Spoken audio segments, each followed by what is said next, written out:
Hi guys, Jared Rennick, People First Party. I'm just leaving Gladstone after a branch meeting last night. I'm on my way to Bundaberg today, but I just pulled up at QAL, the Queensland Alumina company owned by Rio Tinto. At this factory, bauxite is turned into alumina, and it's a good example of what Australia needs to be doing more of. One thing at People First that we want to change in this country is that we believe we need to start adding value to our raw materials shipped offshore. And that is why we intend to actually bring back the military apprenticeship scheme in order to actually increase our manufacturing capability.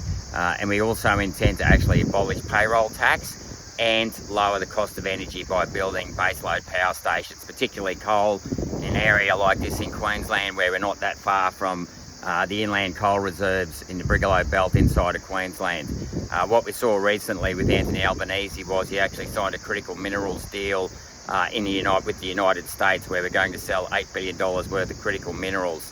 Now, there's a fair chance that those critical minerals could end up being worth hundreds of billions of dollars, and you've really got to ask yourself the question, why can't we add more value to our materials here?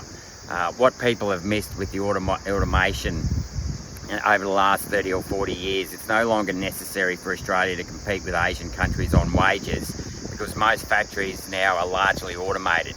And if we can lower the cost of energy, which we intend to do, if we can abolish payroll tax, which we have a policy for, and we can retrain our young people instead of going to university, but actually get them into an apprenticeship through our military apprenticeship scheme, we can bring back factories. And that's what we want to do at People First.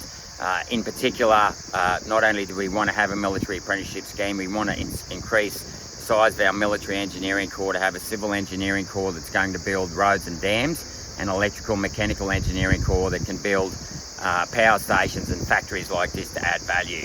Anyway, I'm on my way to Bundaberg tonight. If you want to know more, please sign up at www.peoplefirstparty.au. Have a great day. Bye.